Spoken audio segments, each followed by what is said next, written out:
कल्याण भागे सब सोहि ठाणम। जे में गुरु सयय मनु शासयन्ति ते हम गुरु सययं पूजयामि। ते हम गुरु सययं पूजयामि।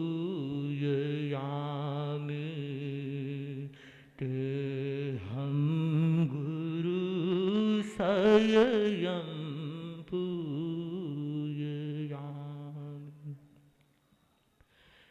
परम पावन परम श्रद्धेय आचार्य प्रवर के श्री चरणों में सभक्ति वंदन। श्रद्धेया साध्वी प्रमुखा श्री जी, मुख्य नियोजिका जी, साध्वी वर्या जी, साधु साध्वी समण श्रेणी वृंद, बंधुओं बहनों, आज वर्धमान महोत्सव का तृतीय दिवस है। वर्धमान शब्द अपने आप में बड़ा महत्वपूर्ण है। वर्धमान का एक अर्थ है महावीर, जो हमारे परम आराध्य हैं, और वर्धमान का एक अर्थ यह है बढ़ना। बढ़ना सबको अच्छा लगता है, हर व्यक्ति बढ़ना चाहता है, लेकिन हम वर्धमान किस दिशा में हो रहे हैं यह महत्वपूर्ण है। यदि हम अपने कषाय को वर्धमान कर रहे हैं, यदि अनैतिकता बढ़ रही है, यदि भ्रष्टाचार वर्धमान हो रहा है, तो वह अच्छा नहीं है। वर्धमान उस दिशा में बने जिससे हमारी आत्मविशुद्धि हो। आचार्य भिक्षु ने तेरा पंथ की स्थापना का मुख्य उद्देश्य मरपूरा देशा आत्मारा कार्य सारसा, आत्मविशुद्धि आत्मशुद्धि की साधना के लक्ष्य से तेरा पंथ का अभ्युदय हुआ था। दुनिया में अनेक उत्सव मनाए जाते हैं, अनेक पर्व मनाए जाते हैं, लेकिन ये तेरापंथ धर्म संघ एक विशिष्ट धर्म संघ है, जहां पर वर्धमान का महोत्सव मनाया जाता है, जहां पर मर्यादा का महोत्सव मनाया जाता है, जहां पर विकास महोत्सव मनाया जाता है। जब कोई भी साधु साध्वी दीक्षित होता है, दीक्षित होते ही उसे परम श्रद्धेय आचार्य प्रवर द्वारा मंगल आशीर्वाद मिलता है। नाणेणम दंसनेणम च चरित्रेण तहेवय खंतीय मुत्तीय वर्धमानो भवाय। ज्ञान दर्शन चारित्र शांति मुक्ति में तुम वर्धमान बनो। यह आशीर्वाद हमें दीक्षा लेने के साथ साथ ही परम श्रद्धेय द्वारा प्राप्त हो जाता है। हम सब ज्ञान में वर्धमान बने। हमारे आचार्य समय समय पर हमको प्रेरित करते रहते हैं कि हम अपने ज्ञान को वृद्धिंगत करें, ज्ञान को बढ़ाएं। तेरापंथ के अष्टमाचार्य कालूगणी ने अपने शिष्यों को संबोधित करते हुए कहा, सीखो विद्या सार पर हो कर परमाद ने, बदसी बहु विस्तार धार सीख धीरज मन। कि शिष्यों तुम अध्ययन करो। अध्ययन के लिए, ज्ञान के लिए कोई उम्र नहीं होती। इसका साक्षात उदाहरण हमारी प्रेरणा स्रोत साध्वी प्रमुखा श्री जी है। साध्वी प्रमुखा श्री जी इस 75 वर्ष की उम्र में भी आज भी ज्ञान कंठस्थ करती हैं। आप अभी जैन सिद्धांत दीपिका कंठस्थ करवा रहे हैं। तो ये हमारे लिए प्रेरणा है कि जब इतनी उम्र में, इतनी बड़ी उम्र में भी अगर ज्ञान कंठस्थ कर रहे हैं, ज्ञान सीख रहे हैं, अध्ययन कर रहे हैं, तो हम तो क्यों नहीं ज्ञान में आगे बढ़े। क्योंकि जो व्यक्ति श्रुत में अवगाहन करता है उसे अतिशय आनंद की प्राप्ति होती है। श्रुतवान व्यक्ति अज्ञान और क्लेश को नष्ट कर देता है।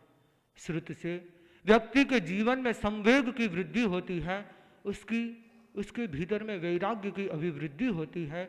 इसलिए हर व्यक्ति के लिए यह बहुत महत्वपूर्ण है कि हम ज्ञान में वर्धमान बने, हम दर्शन में वर्धमान बने, हमारी देव गुरु और धर्म पर श्रद्धा अविचल बने, अडिग बने और दिनों दिन दिन रात और वृद्धिंगत होती रहे हमारी श्रद्धा, उसको कोई भी विचलित न कर सके। गणी और गण से ऐसी इकतारी हो जैसे दूध और चीनी का मिश्रण हो जाता है, वैसा हमारा संग और संगपति के प्रति लगाव हो जाना चाहिए। हम चारित्र में वर्धमान बने, हमारे कषाय मंदीकरण को प्राप्त हो, कैसे हमारा अहंकार उपशांत बने, कैसे क्रोध उपशांत बने, इस और भी हम ध्यान दें जिससे हमारा चारित्र विशुद्ध बने। श्रावक श्राविकाएं 12 व्रत को अंगीकार कर सकते हैं और 12 व्रत अगर हर कोई नहीं स्वीकार कर सके, कम से कम जीवन में हर वर्ष कुछ न कुछ नए संकल्प स्वीकार करके अपने व्रत के धन को आगे बढ़ाएं, व्रत की सीमा को आगे बढ़ाएं और अव्रत को धीरे धीरे धीरे कम करते जाएं, जिससे हमारी आत्मा का कल्याण सुनिश्चित हो सके। हम सब विनम्रता में वर्धमान बने, हमारे भीतर विनम्रता का भाव दिनों दिन बढ़ता रहे, इसके लिए हम समीक्षा करें कि हमारे भीतर जो समर्पण का भाव है वो कम हो रहा है या ज्यादा। हमारा समर्पण दिनों दिन बढ़ता जाए, अपने आराध्य के प्रति समर्पण, शासन के प्रति समर्पण, गुरु के प्रति समर्पण, हमारे द्वारा गुरु की किसी भी प्रकार से कहीं आसाधना न हो जाए। कई बार लोग बोल देते हैं कि यह निर्णय आचार्य श्री ने उचित नहीं किया। यह बोलना हमारे अधिकार क्षेत्र में नहीं है। गुरु जो निर्णय लेते हैं वह उचित ही लेते हैं, क्योंकि जहां पर हमारी सोच खत्म होती है वहां से हमारे गुरुदेव की सोच प्रारंभ होती है। वे दूरदृष्टा होते हैं, वे सब कुछ चिंतन मंथन करके कोई भी निर्णय लेती है, तो उस निर्णय के प्रति उचित अनुचित की बात करना अनुचित है, उचित नहीं है। हम कोई निर्णय गुरु का कोई हो, हमारे मन में कोई बात हो, हम गुरु को निवेदन कर सकते हैं, लेकिन आपस में चर्चा करने की कोई आवश्यकता नहीं है। संघ होता है, संघ में सारणा वारणा भी होती है। जिस संघ में समय के अनुसार सारणा वारणा होती है, वह संघ समय के थपेड़ों में भी आगे वर्धमान होता जाता है। गुरुदेव तुलसी ने संघ सत्रिंसिका में लिखा है, सारणा वारणा यत्र सर्वदा समयोचिता सापेक्षत्वेन जायेत स संघ संघ उच्यते। संघ वह है जहां पर विधि और निषेध का कथन हो, जहां पर यह बताया जाए कि हमारे लिए यह करणीय है, यह करणीय नहीं है। इस प्रकार करणीय और अकरणीय को, करणीय का जो आदेश निर्देश प्राप्त होता है वह संघ होता है। संघ में आचार्य किसी को उपालंब भी दे देते हैं तो किसी को प्रोत्साहित भी करते हैं। किसी की गलती पर अगर आचार्य उपालंब दे दे तो हमारे भीतर गुरु के प्रति अप्रसन्नता का भाव नहीं आना चाहिए, अपितु गुरु को अप्रसन्न देखकर हम कुछ ऐसा प्रयत्न करें जिससे कि गुरु हमारे पे प्रसन्न हो, गुरु की कृपा दृष्टि हमें प्राप्त हो और हम गुरु की कृपा दृष्टि को प्राप्त कर सौभाग्यशाली बने। आचार्य परम श्रद्धेय आचार्य महाप्रज्ञ जी अपने प्रवचन में कई बार फरमाते थे कि कालूगणी के समय जब कालूगणी साध्वियों को उपालंब देते तो साध्वियां क्या कहती कि गुरुदेव आपने बड़ी कृपा कराई, आपने हमें अमृत का प्याला पिलाया है, आपने हमारे जीवन के लिए अनमोल वचन फरमाए हैं। इस प्रकार विनम्रता से वे अपने गुरु को भी रिझा देती।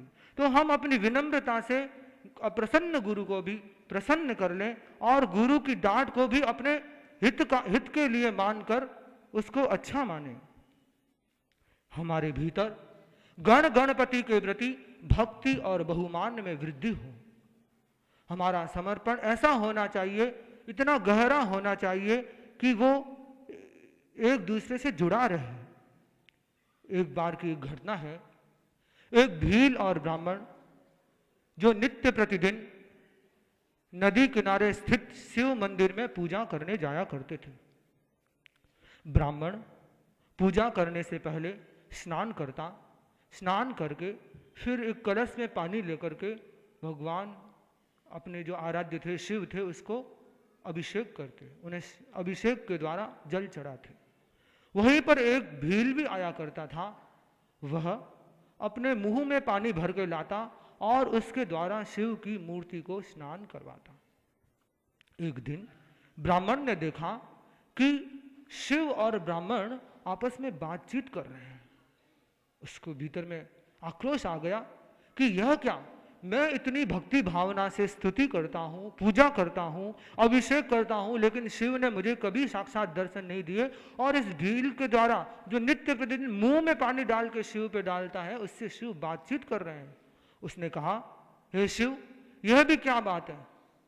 तुम एक भील जो तुम्हारे ऊपर मुंह में पानी डाल कर डालता है, उससे तो बातचीत कर लेते हो, दर्शन देते हो, और मेरे को कभी दर्शन भी नहीं दिए।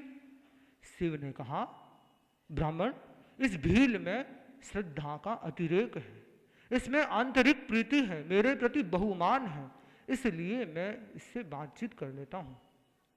अगले दिन जब जब ब्राह्मण मंदिर में प्रविष्ट हुआ, देखा शिव की दोनों आंखें नहीं है। वह उदास हो गया, अपने प्रभु की आंखें नहीं देख करके उदास होकर के एक जगह जाकर वहीं बैठ गया। इतने में भील आया, उसने देखा मेरे प्रभु की आंखें नहीं है।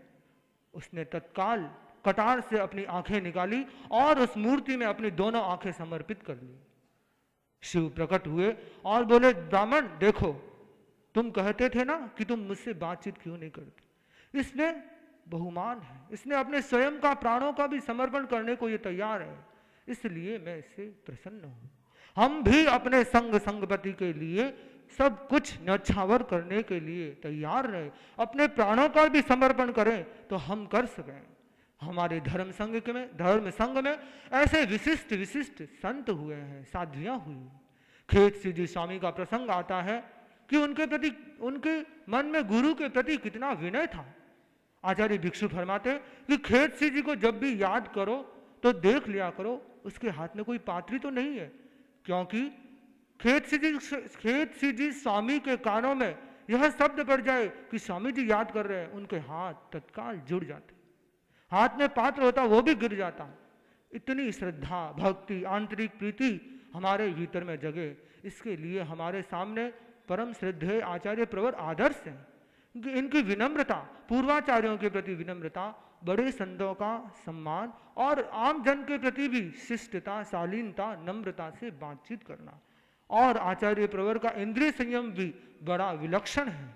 हम सब आचार्य प्रवर से प्रेरणा लेकर के अपने भीतर इंद्रिय संयम को वर्धमान करें, विनम्रता को वर्धमान करें, और निरंतर एक ही बात, गुरु प्रसायाभिमुखो रमेज्जा, हम निरंतर गुरु प्रसाद की ओर अभिमुख रहे कि हमें गुरु का प्रसाद प्राप्त हो, हमारे भीतर प्रमोद भावना वर्धमान हो, हम एक दूसरे की टांग न खींचे, अपितु एक दूसरे के गुणों को ग्रहण करें, गुण ग्राहकता हो हमारे भीतर।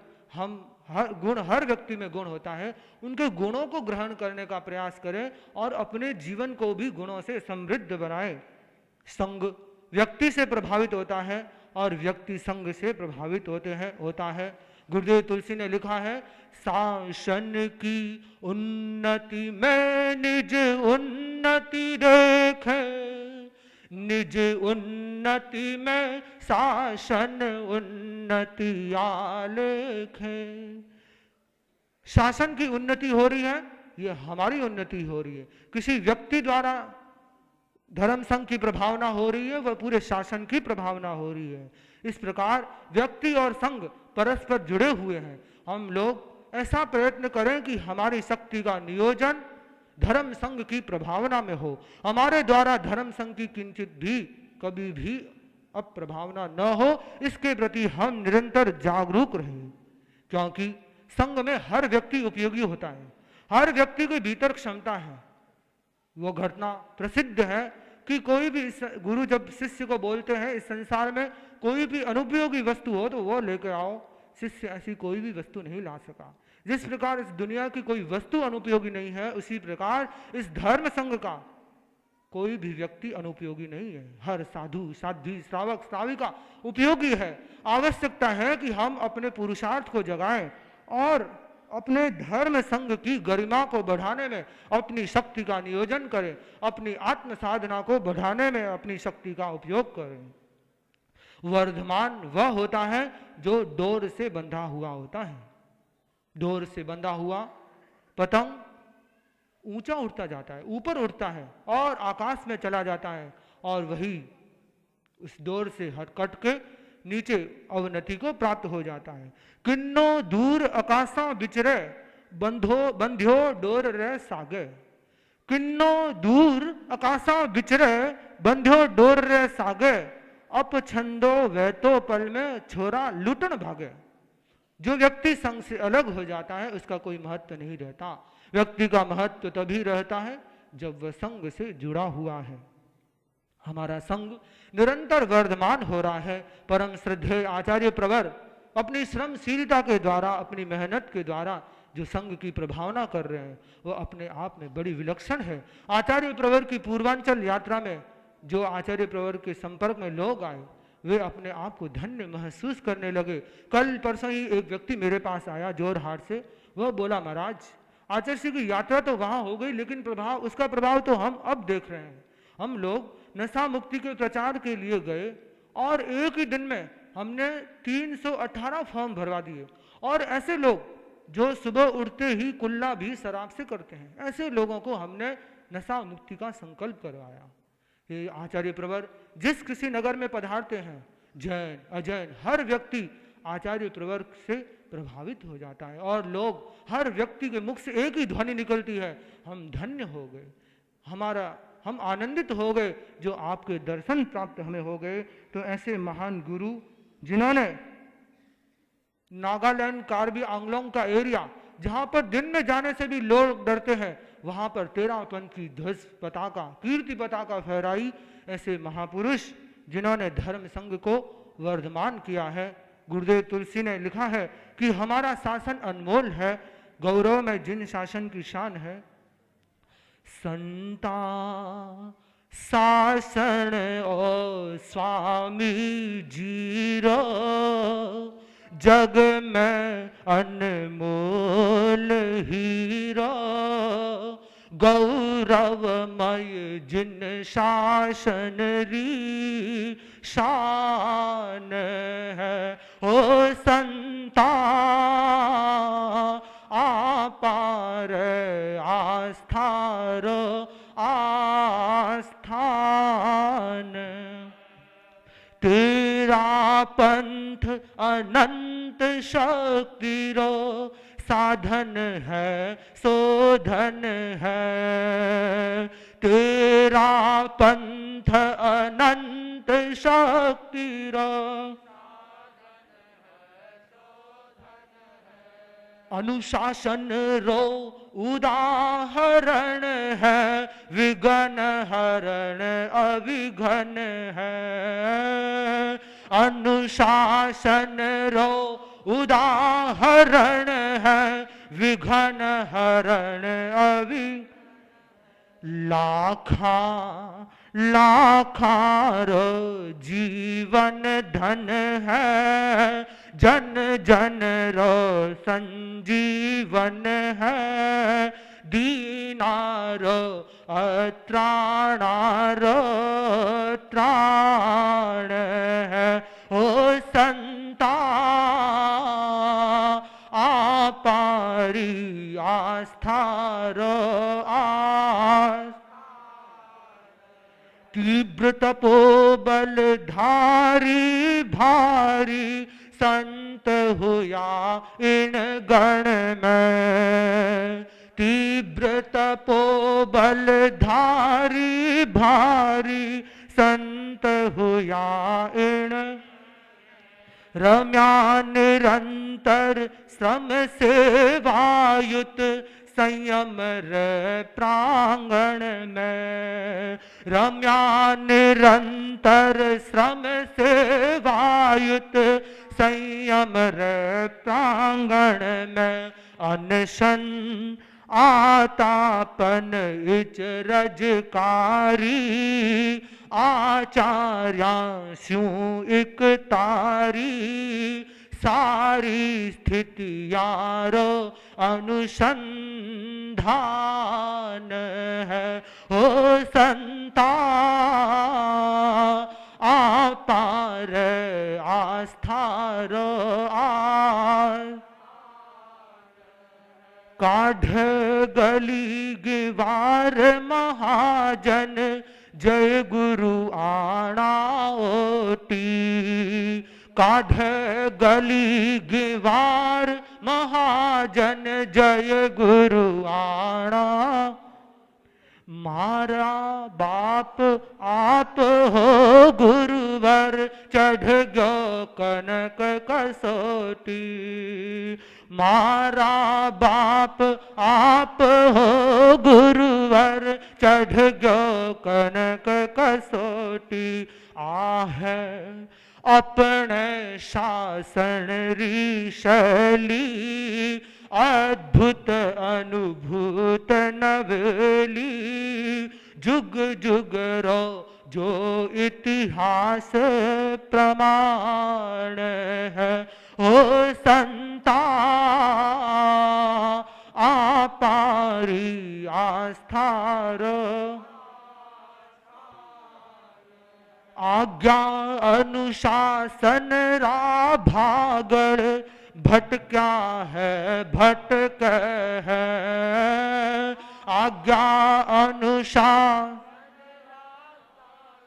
भटक्या है भटक है।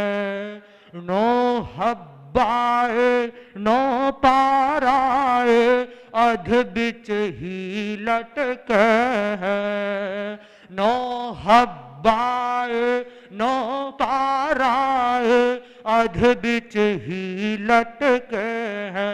देखो अब तक की ख्यात पुराणी, पाओ प्रत्यय पितवाणी, भिक्षु वाणी रो वरदान है। ओ संता आपार आस्थारो संता शासन ओ स्वामी जीरो, जग में अनमोल हीरो, गौरवमय जिन शासन री शान है। ओ संता आपार आस्थारो आस्था।